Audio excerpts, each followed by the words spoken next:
مثال لے کر کے آ رہا ہوں، دھیان سے سنیے گا۔ اورنگزیب بادشاہ اس ہندوستان کے بادشاہ گزرے، دعا کیجیے اللہ ان کی قبر کو نور سے بھر دے۔ حوض میں غسل کر رہے تھے، ایک بچہ کھڑا ہو گیا، اورنگزیب نے ہاتھ پکڑا، کہا کہ ڈبا دے، ہاتھ پکڑا، کہا ڈبا دے۔ بچہ کا جواب سنیے، بچہ گھبراتا نہیں ہے، بچہ کا جواب سنیے کتنا پیارا جواب دیتا ہے۔ دعا دیتا ہوں اللہ آپ کے گھر میں ایسا ہونہار بچہ پیدا فرمائے۔ بادشاہ نے اس کے ہاتھ کو پکڑ کر کے کہا کہ تمہیں ڈبا دے۔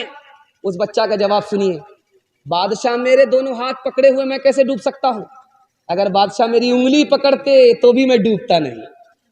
دوسری مثال، تیسری مثال آپ کی خدمت میں آ رہی ہے۔ اسکول سے بچہ نکلا، ایک عالم نے رک کر کے پوچھا عربی اچھی ہے یا انگلش اچھی ہے؟ بچہ کا جواب سنیے، مسلمان بچہ اسکول میں پڑھ رہا ہے، اور ایسے اسکول میں پڑھ رہا ہے کہ پڑھانے والا دیندار۔ اس اسکول سے بچہ پڑھ کر کے نکل رہا، عالم نے اس سے سوال پوچھا کہ بیٹا عربی اچھی ہے یا انگلش اچھی ہے؟ اس بچہ کا جواب سنیے، اس نے کہا کہ انگلش سے اچھی عربی ہے۔ کہا کہ وہ کیسے؟ کہا کہ انگلش میں قرآن نازل نہیں ہوا، قرآن عربی میں نازل ہوا ہے۔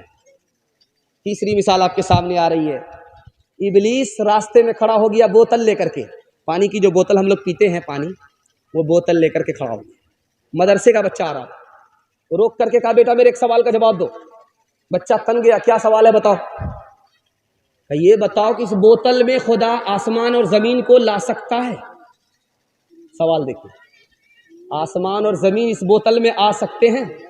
بچہ سے سوال ہے، مکتب کا بچہ ہے، مدرسے سے پڑھ کر کے آیا۔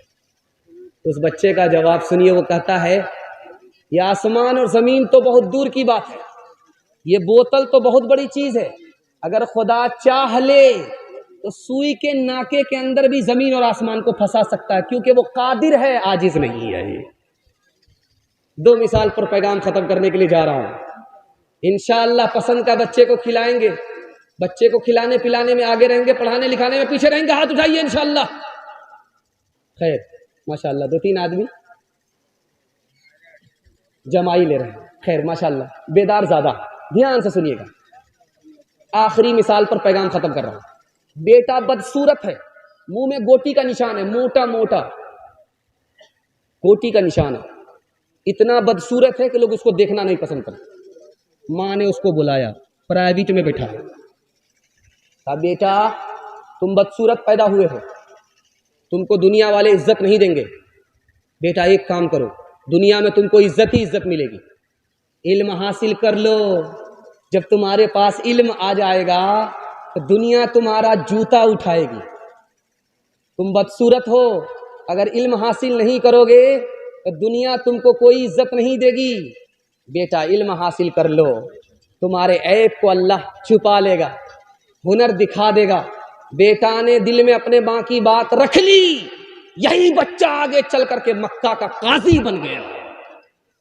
میرے بچے تیرے انجام سے جی ڈرتا ہے، تیری دشمن ہی نہ ثابت ہو جوانی تیری، کانپ جاتی ہے جسے سوچ کے ممتا میری، کسی برے انجام کو پہنچے نہ کہانی تیری، تیرے بچپن کو جوانی کی دعا دیتی ہوں، اور دعا دے کے پریشان سی ہو جاتی ہوں۔ میرے معصوم فرشتے تو ابھی کیا جانے، تجھ کو کس کس کے گناہوں کی سزا ملنی ہے، دین اور دھرم کے مارے ہوئے انسان کی جو نظر ملنی ہے وہ تجھ کو خفا ملنی ہے، تیرے بچپن کو جوانی کی دعا دیتی ہوں،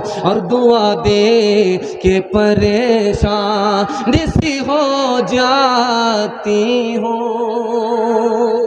دھیان دیجیے گا، عورتوں کے حوالے سے سنا رہا ہوں، انشاءاللہ بیوی سے پوچھ کر کے ماں باپ کو خرچہ دیں گے، ہاتھ اٹھائیے۔ بیوی سے پوچھ کر کے ماں باپ کو خرچہ دیں گے، بیوی دینے دے گی خرچہ؟ ذرا دھیان رکھیے گا، دماغ کہاں ہے، اس کو میں ٹٹول کر کے اپنے پیغام کو دے رہا ہوں۔ آخری پیغام 3 منٹ میں نکل جائے گا، آپ سوچیں گے 3 منٹ کر کے ہم لوگوں کا جنازہ اٹھا دے گا، آپ سے زیادہ ہمگارا پنکچر ہو جائے گا۔ آخری پیغام سنا رہا ہوں، دل کو سے دعا دے کر کے ایک اللہ دین ہمارے سنانے کو آپ کے سننے کو بے حد قبول فرمائے. دھیان سے سنیے گا. 3 بیٹی ہے ایک باپ کو. پیغام آیا بڑی والی بیٹی سے. باپ نے کہا پیغام آیا ہے جس لڑکے کا اس سے نکاح کرو گی؟ تو بڑی بیٹی کہتی نہیں کریں گے. تو باپ نے پوچھا کیوں؟ کہا اس لیے کہ وہ میرا رشتہ دار نہیں ہے اور وہ برابر کا آدمی نہیں ہے. وہ میری غلطی کو پکڑے گا, میری غلطی کو معاف نہیں کرے گا, اس لیے میں نکاح نہیں کروں. باپ نے کہا بیٹی, دوسری بیٹی سے کہا بیٹی تم قبول کر لو. وہ بیٹی کہتی نہیں, میرے اندر تو ہنر ہے ہی نہیں, عیب ہی عیب ہے, مجھ کو طلاق دے دے گا, معاف نہیں کرے گا, میں رشتہ قبول نہیں کروں گی. تیسری بیٹی جو سب سے چھوٹی بیٹی ہے, اس سے باپ نے کہا یہ حارث نام کا نوجوان ہے, تمہارے گھر رشتہ دیا ہے, تم قبول کرو گی؟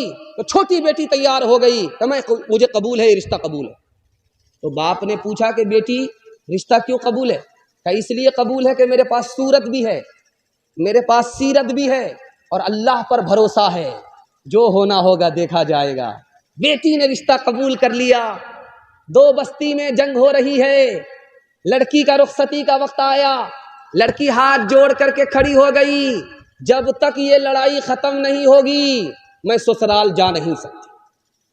اب جو شوہر تھا 300 اونٹ لے کر کے دوسری بستی والے کو منانے کے لیے گیا کہ جنگ ختم کرو ورنہ میری بیوی میکے ہی میں رہے گی, سسرال نہیں آئے گی. اس بچی کی عقل مندی کو داد دیجئے. شادی کے بعد اس شرط پر رخصت ہو رہی ہے, پہلے گھر کا جھگڑا ختم کرو, اس کے بعد ہم تمہارے گھر آئیں گے. اس کی وجہ سے 40 سال کی لڑائی ایک دن میں ختم ہو. دوسری مثال دے رہا ہوں, دھیان سے اس کو سنیے. امراء القیس سردار ہے, ایک آدمی کے ساتھ 3 سوال کرتا, یہ جو جنازہ جا رہا ہے زندہ کا ہے یا مردہ کا, یہ جو کھیتی کھڑی ہے ختم ہو گئی یا باقی ہے. تیسرا سوال کرتا تم مجھ کو اٹھاؤ گے یا میں تم کو اٹھاؤں گا. تو لڑکی کے باپ نے سوچا کہ یہ عقل سے پیدل لگتا ہے, رانچی سے آیا ہوا, ہاں پاگل لگتا ہے. اس نے اپنی بیٹی سے کہا کہ دیکھو ایک بیوقوف میرے ساتھ آیا ہے, جنازہ کو دیکھ کر کے کہتا ہے کہ زندہ کا جنازہ ہے یا مردہ کا جنازہ ہے. تو بیٹی نے کہا وہ صحیح سوال کیا, اس کا جواب کیا ہوگا؟ اب وہ یہ پوچھنا چاہ رہا تھا کہ اس مرنے والے کا وارث زندہ ہے کہ نہیں. وارث ہے تو یہ آدمی زندہ ہے, وارث نہیں ہے تو یہ آدمی مردہ. اب اس کے باپ کو سمجھ میں آیا کہ میری